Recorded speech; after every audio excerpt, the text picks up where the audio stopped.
کرنا چاہتا ہوں۔ سب سے پہلے ISPR نے بیان دیا ہے کہ ادارے کی توہین کر دی، فوج کی توہین کر دی، کہ ایک آفیسر کا نام لے دیا انٹیلیجنس آفیسر کا جس نے 2 دفعہ مجھے قتل کرنے کی کوشش کی۔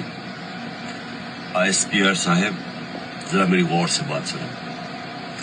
عزت صرف ایک ادارے کے نہیں ہے، عزت قوم میں ہر شہری کی ہونی چاہیے۔ اس وقت قوم کی سب سے بڑی پارٹی کا سربراہ ہوں، 50 سال سے قوم مجھے جانتی ہے، مجھے کوئی جھوٹ بولنے کی ضرورت نہیں ہے۔ اس آدمی نے 2 دفعہ مجھے قتل کرنے کی کوشش کی، اور جب بھی انویسٹیگیشن ہوگی میں یہ ثابت کروں گا کہ یہ وہ آدمی تھا، اور اس کے ساتھ ایک پورا ٹولہ ہے۔ اور اس کے ساتھ کون ہے وہ بھی سب قوم کو پتا ہے۔ آج سوشل میڈیا کے زمانے میں سب کو پتا ہے وہ کون ہے۔ سوال میرا یہ ہے کہ کیا ایک ملک کا ایکس پرائم منسٹر، کیونکہ اس آدمی کا نام آ گیا، میں اپنا FIR نہیں کٹوا سکا؟ پتا تو سچ اور جھوٹ تب چلے جب انویسٹیگیشن ہوتی ہے، FIR اس کے خلاف ہوتی، انویسٹیگیشن ہوتی۔ اگر یہ بے قصور تھا سامنے آ جانا تھا۔ اتنا طاقتور شخصیت کہ میں ایکس پرائم منسٹر اپنی پنجاب کی حکومت ہوتے ہوئے ہم انویسٹیگیشن FIR میں اس کا نام نہیں دے سکے۔ اس کے بعد پنجاب کی حکومت کی JIT 2 پولیس آفیسر نے جنہوں نے اس کے کہنے پہ ریکارڈ کیا تھا اس کی سٹیٹمنٹس نوید شوٹر کی، ہم 2 آفیسر جو ریکارڈ کیے تھے پنجاب کے پولیس آفیسر DPO گجرات اور CCPO CTD، انہوں نے ہماری انویسٹیگیشن کے اندر آنے سے منع کر دیا۔ کون تھا پیچھے؟ کون اتنا طاقتور تھا؟ اس کے بعد جب انویسٹیگیشن میں یہ ثابت ہو گیا کہ 3 شوٹر تھے، جب JIT میں ثابت ہو گیا کہ تین شوٹر جنہوں نے گولیاں چلائی بنسبت جو ان کا پروپیگنڈا تھا کہ صرف ایک دینی انتہا پسند تھا، JIT کو سیبوٹاج کیا گیا۔ 4 CTD کے لوگوں نے اپنی سٹیٹمنٹ چینج کی، پروسیکیوٹر جنرل نے انویسٹیگیٹ کیا، اس نے کہا ان کے خلاف کارروائی ہونی چاہیے 4، کیونکہ انہوں نے سیبوٹاج کرنے کی کوشش کی۔ کون تھا ان کے پیچھے؟ کون اتنا طاقتور تھا؟ اور اس کے بعد جوڈیشل کمپلیکس، میں ثابت کروں گا کہ ISI نے ساری ایک رات پہلے اس کو ٹیک اوور کیا، ثابت کروں گا کہ CTD کے کپڑوں کے اندر اور وکلا کے کپڑوں کے اندر ISI تھی وہاں، ثابت کروں گا کہ ایک بریگیڈیئر بیٹھا ہوا تھا وہاں، مجھے نام بھی اس کا بتاؤں گا، جو سارا مانیٹر کر رہا تھا۔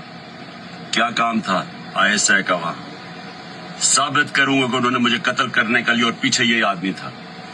اسی آدمی کا نام اور ان جو ٹولہ تھا ان کا نام ارشد شریف کی والدہ نے ارشد شریف کے قتل پہ لکھا۔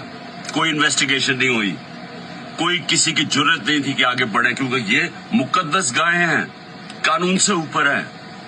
ISPR صاحب، جب ایک ادارہ اپنی کالی بھیڑوں کے خلاف ایکشن لیتا ہے وہ اپنی کریڈیبلٹی بہتر کرتا ہے۔ جو ادارہ کرپٹ لوگوں کو، 2 نمبر لوگوں کو پکڑتا ہے، وہ ادارہ مضبوط ہوتا ہے۔ اگر شوکت خانے میں کوئی ڈاکٹر غلط کام کرے یا کوئی بھی کرے، ہم ایکشن لیتے ہیں، ہماری ادارے کی کریڈیبلٹی بڑھتی ہے۔ یہ کیا آپ نے بنایا ہوا ہے کہ جو نام لے تو جناب فوج کو برا بھلا کہ میری فوج ہے، میرا پاکستان ہے، آپ کا نہیں ہے، صرف ہماری فوج ہے، ہمیں اس سے شاید آپ سے زیادہ خیال ہو۔ یہ جو حرکتیں کرنا کہ جی جو تنقید کرے اس کو آپ منہ بند کر دیں، یہ آپ نقصان پہنچا رہے ہیں ادارے کو۔ اور میں یہ بھی آج کہہ دوں، یہ جو آج میں جا رہا ہوں وہاں کوئی پولیس اور رینجرز اور FC اتنی بڑی فوج لانے کی، ملک کے پیسے ضائع کرنے کی کوئی ضرورت نہیں ہے۔ اگر کسی کے پاس وارنٹ ہے، سیدھا میرے پاس وارنٹ لے کے آئے، میرے وکیل ہوں گے، لیگل ہوں گے، میں خود ہی جا کے جیل میں تیار ہوں جانے کے لیے۔ کوئی یہ سارا اسلام آباد میں اتنا خرچہ کرنا کہ جی کوئی پتہ نہیں کون سا اس ملک کا کوئی بڑا کوئی مجرم آ رہا ہے، مہربانی کریں ہمیں کوئی اس طرح کا ڈرامہ نہ کریں، سیدھی طرح وارنٹ دیں۔ کوئی میرے پر کیس نہیں ہے، کوئی اس وقت کیس نہیں ہے، لیکن میں مینٹلی ذہنی طور پہ تیار ہوا ہوں کہ جیل میں ڈالنا ہے، میں تیار ہوں جیل میں ڈالنے جانے کے لیے۔ میں جیل میں جانے کے لیے تیار ہوں. دوسری چیز یہ جو اس نے ڈرٹی ہیری نے جو پلان بنایا ہوا اور ٹولا ہے اس کے ساتھ, اور میں پھر کہتا ہوں سوشل میڈیا دیکھیں سب کو پتا کون کون اس کے ساتھ ہے. میں اگر اللہ نے ان کے ہاتھ میں میری جان لے کے جانی ہے اس کے لیے بھی میں تیار ہوں.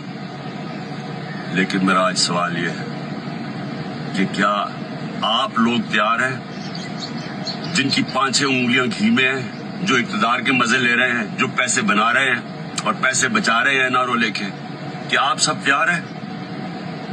کیا ہو سکتا ہے کہ اتنی زیادہ قوم نہ سڑکوں پہ نکلے, لیکن یہ بھی ہو سکتا ہے کہ سری لنکا میں